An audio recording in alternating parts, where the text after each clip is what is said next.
ನಮಸ್ಕಾರ.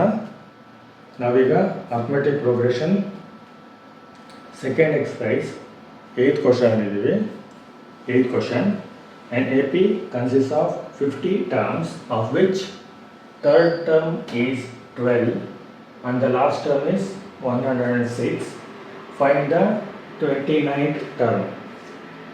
ಒಂದು AP ಇದೆ, ಅದರಲ್ಲಿ 50 ಟರ್ಮ್ಸ್ ಇದೆ. ಥರ್ಡ್ ಟರ್ಮ್ ಎಷ್ಟು ಅಂತ ಕೊಟ್ಟಿದ್ದಾರೆ? 12. ಲಾಸ್ಟ್ ಟರ್ಮ್ ಅಂದರೆ 50ನೇ ಟರ್ಮ್, 50th ಟರ್ಮ್ ಎಷ್ಟು? 106, 106. ಫೈಂಡ್ ದ 29th ಟರ್ಮ್, 29ನೇ ಟರ್ಮ್ ಯಾವುದು ಅಂತ ಕಂಡುಹಿಡಿಯಬೇಕು.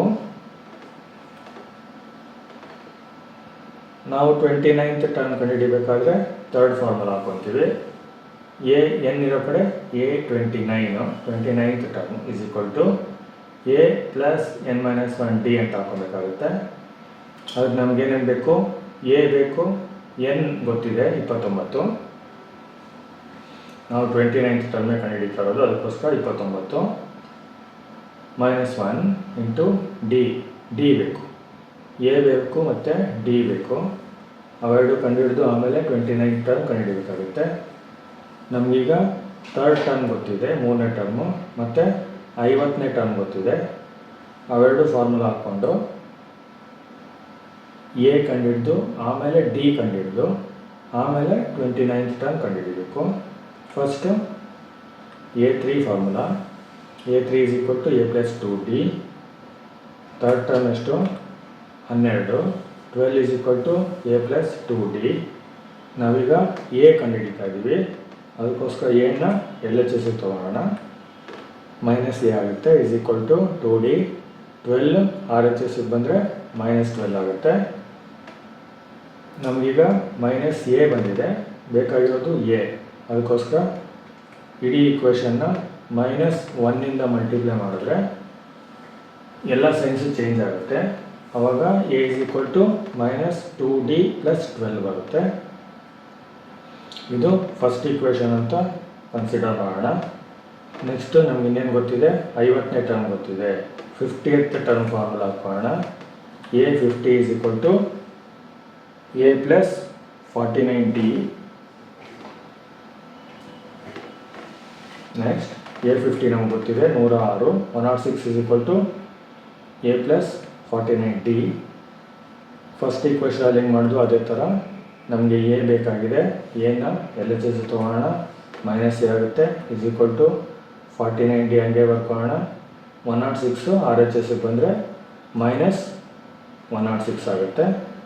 ನಮಗೆ -a ಅಲ್ಲ, ಎ ಬೇಕಾಗಿರೋದು. ಅದಕ್ಕೆ ಇಡೀ ಈಕ್ವೇಷನ್ನ -1ಇಂದ ಮಲ್ಟಿಪ್ಲೈ ಮಾಡೋಣ. ಎಲ್ಲ ಸೈನ್ಸ್ ಚೇಂಜ್ ಆಗುತ್ತೆ.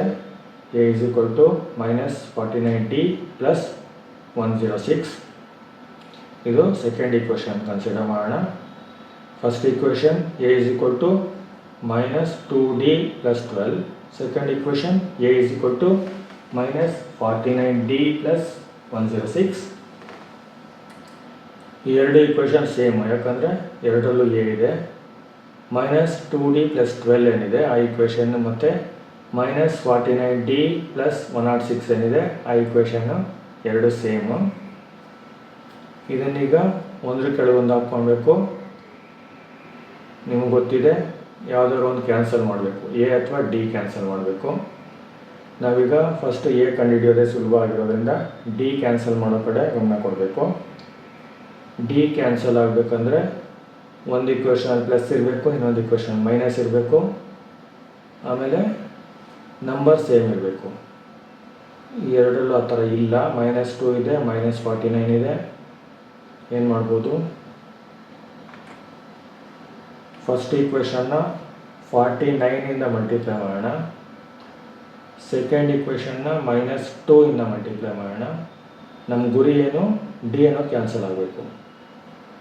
ಡಿ ಅನ್ನೋದು ಕ್ಯಾನ್ಸಲ್ ಆಗಬೇಕಂದ್ರೆ -2ನ 49ಇಂದ ಮಲ್ಟಿಪ್ಲೈ ಮಾಡಿದ್ರೆ ಎಷ್ಟು ಬರುತ್ತೆ? -98 ಬರುತ್ತೆ. -2 ಇಂಟು 49 ಮಾಡಿದ್ರೆ -98 ಬರುತ್ತೆ. ಆಮೇಲೆ ಸೆಕೆಂಡ್ ಈಕ್ವೇಷನಲ್ಲಿ -49 ಇದೆ, -49ನ -2 ಇಂದ ಮಲ್ಟಿಪ್ಲೈ ಮಾಡಿದ್ರೆ 98 ಬರುತ್ತೆ.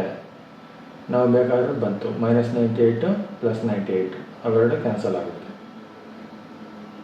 ಇದು ಬರಬೇಕಾದ್ರೆ ಇಡೀ ಈಕ್ವೇಷನ್ನ ಮಲ್ಟಿಪ್ಲೈ ಮಾಡಬೇಕು, ಅದೊಂದನ್ನೇ ಮಲ್ಟಿಪ್ಲೈ ಮಾಡಬಾರ್ದು. ಅದಕ್ಕೆ ನಾವು ಫಸ್ಟ್ ಈಕ್ವೇಷನ್ನ 49 ಇಂದ ಮಲ್ಟಿಪ್ಲೈ ಮಾಡಿದ್ದೀವಿ, ಸೆಕೆಂಡ್ ಈಕ್ವೇಷನ್ನ -2 ಇಂದ ಮಲ್ಟಿಪ್ಲೈ ಮಾಡಿದ್ದೀವಿ.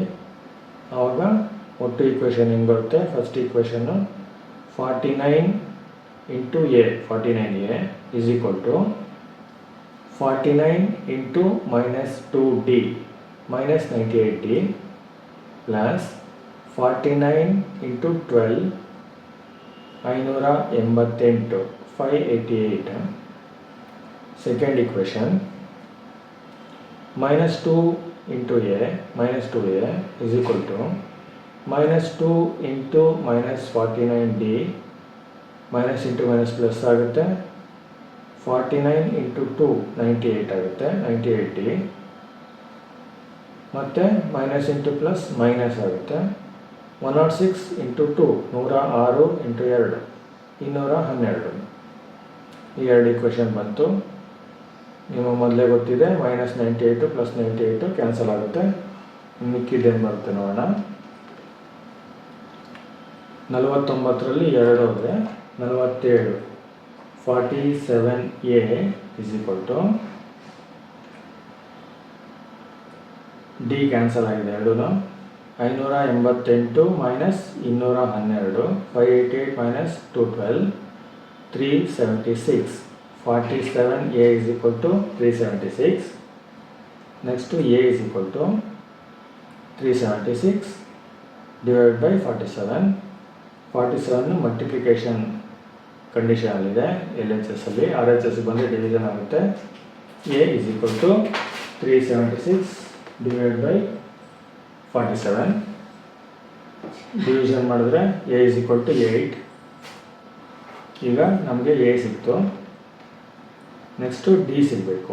d ಸಿಗಬೇಕಾದ್ರೆ ಫಸ್ಟ್ ಈಕ್ವೇಷನ್ ಅಥವಾ ಸೆಕೆಂಡ್ ಈಕ್ವೇಷನ್ ಯಾವುದಾದ್ರು ಒಂದು ಹಾಕ್ಕೊಂಡು ಅಲ್ಲಿ a ವ್ಯಾಲ್ಯೂ ಹಾಕ್ಕೊಬೇಕು. Put a is equal to 8 in equation 1. First equation ಹಾಕೋಣ. ಈಕ್ವೇಷನ್ 1 ಏನಿದೆ, a3 is equal to a + 2d ಇದೆ. ನಮಗೆ a ಗೊತ್ತಿದೆ, a3ನೂ ಗೊತ್ತಿದೆ. a3 12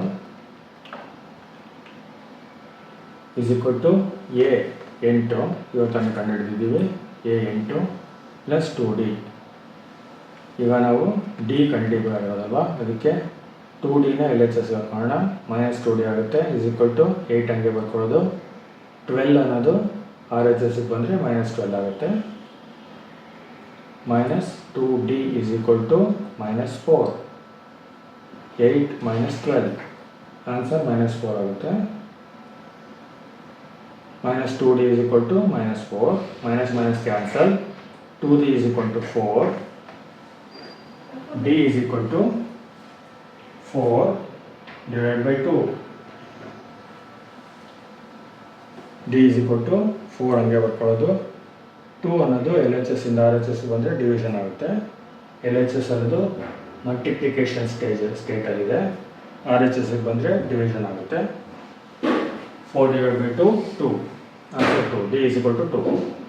ಈಗ 29th ಟರ್ಮ್ ಕಂಡುಹಿಡಿಯಬೇಕು.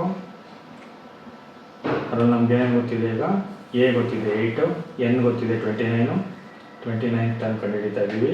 d ಇವತ್ತಾನೆ ಕಂಡುಹಿಡಿದೀವಿ 2 ಅಂತ. a 29 ಎಷ್ಟು ಅಂತ ಕಂಡುಹಿಡಿಯಬೇಕು. Formula, third formula, an is equal to a + n - 1d. an ಅಂದರೆ a 29 ಗೊತ್ತಿದೆ, ಅಂದರೆ ಅದರದ್ದೇ ವ್ಯಾಲ್ಯೂ ಕಂಡುಹಿಡಿತಾ ಇದ್ದೀವಿ. a 29 is equal to a value 8 + n value 29 - 1 into d is equal to 2. a 29 is equal to 8 + 29 - 1 29 - 1 28 into 2. Next a 29 is equal to 8 + 28 into 2 56. 28 into 2 56. Next a 29 is equal to 8 + 56 8 + 56 answer 64. ನಾವು ಕಂಡುಹಿಡಿಬೇಕಾಗಿರೋದು A ಪಿಯ 29th term. 29th term ಅಂದರೆ A29 = 64 answer. Thank you.